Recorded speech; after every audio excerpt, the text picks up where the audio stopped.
right, House of Payne fans, hope everyone's doing well. Go ahead and like the video, hit subscribe, click the bell icon and select all. That way you keep up with all my new content, and follow me on social media. Links are in that description box below. Yeah, this is pretty much one of the weakest parts of House of Payne. Almost something as annoying as the laugh track, and that's in my opinion, the poor utilization of Curtis Payne. Now, to be honest, yeah, I still give props to episode 11. I think it's been one of the best, if not the best episode of season 9 so far. But it just shows me once again that I'm not going to sit up here and say that Curtis isn't too much different from how he was in the first 8 seasons of the show, but literally thinking back to the Curtis Payne that we've seen from episode 1 to episode 11. A selfish, rude, disrespectful, perverted man-child. That's literally all I can describe him as.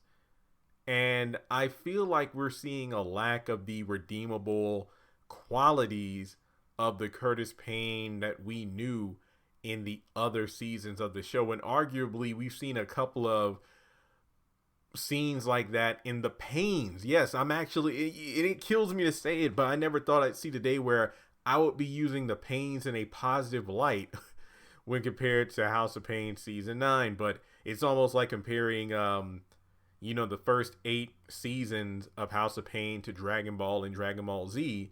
But then you have Dragon Ball GT, which is like the bastard of the Dragon Ball franchise, kind of like the Paynes is. And then you have Dragon Ball Super, which is the new installment. But then there are some things GT did better than Super. Yes, I am making these random anime comparisons, and if you love Dragon Ball, then I appreciate you for rocking with me on that.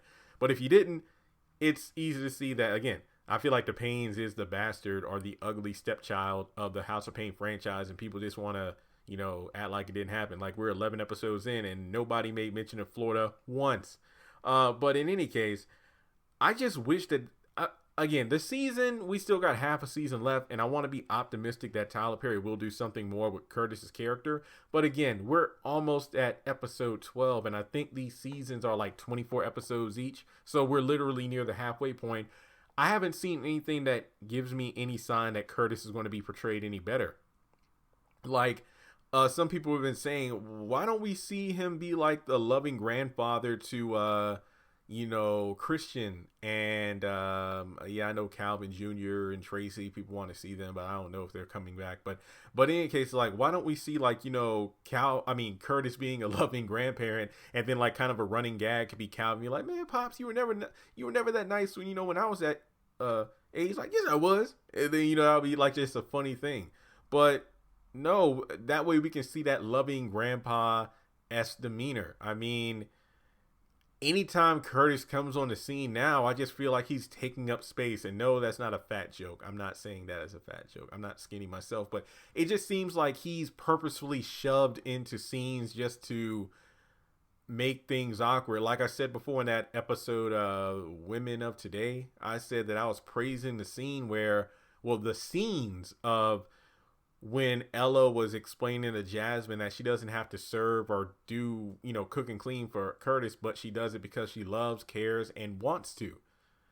And then Curtis pokes head out, being selfish about, oh, Ella, you need to get up here and cook some or whatever. Or then later in the episode when Jasmine's explaining like a DM and how women of today aren't really like back in the day, saving themselves and whatnot. And that was a good scene, because I'm not saying that one is right and one is wrong. Ella and Jasmine made valid points. Things are not how when Ella was younger, and children, and I hate to say the phrase, well, no, actually children is pretty accurate. Children are kind of forced to grow up quick in this internet era we live in. And when you think about young adults, those who are like 16, I know this applies to everyone, but just for simplicity's sake, those between like 16 to, 18, 21, not that many people are saving themselves because sex is just so readily available nowadays. I guess that's the best way to put it. So it's one of those things where virginity sometimes isn't as, and again, as a virgin myself, it's kind of one of those things where, does it really have the same value as it used to? I don't know. But at the end of the day, what I'm trying to say here, it was a very good conversation, but Curtis had to come in there and just talk about grilling, and I'm like, bro, you're just stealing away screen time from what was a actually great scene that could add some quality to the episode. So then you have this recent episode of him just being an ass the entire thing about Ella cook clean, blah blah blah blah blah.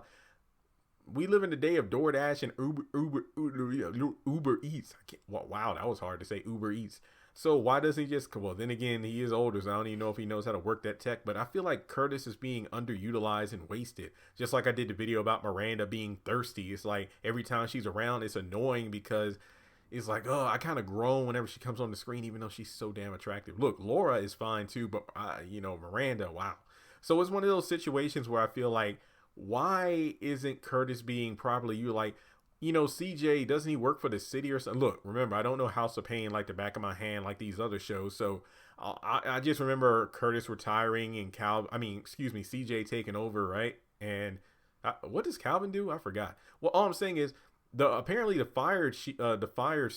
firehouse crew is supposed to come back at some point, but it will be great to see that even though Curtis is retired, like maybe some of the staff would come by to get some words of wisdom. Like maybe there's a tough situation, like, hey, Curtis, I know you don't work there anymore, but I'm actually going through some right now. Those could be serious storylines that we could be utilizing to really make the show feel like it used to, where they can be goofy at times, but there's also heart, family, and value and morals woven into the dialogue. I don't feel like we're getting that, so I really do hope that Curtis could be better utilized. And this whole thing about him not appreciating Ella and then learning to appreciate him, well, how do we know he's not going to just resort back to his selfish man-child ways in episode 12 when it comes to Ella?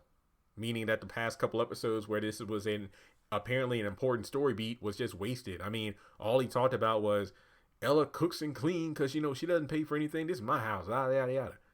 So we'll just have to wait and see if he's properly utilized in the near future. But let me know your thoughts in the comment section below. I'd really appreciate the feedback. And remember, this isn't a video to rant or anything. This is just constructive criticism of how I hope we have a proper utilization of Curtis. Maybe we'll have to have another It's a Wonderful Life or Wife Swap episode where Medea pops up and shows Curtis the value of family, his marriage and whatnot, because it seems like the way Curtis is acting now, these are lessons that he already learned in House of Payne and atoned for, but now he's just regressed as a character. So, that's just me thinking out loud. So if you'd like to donate to the channel, feel free to do so on PayPal, Cash App, or join Patreon for as little as $1 a month, and I'll talk to you all in the next video.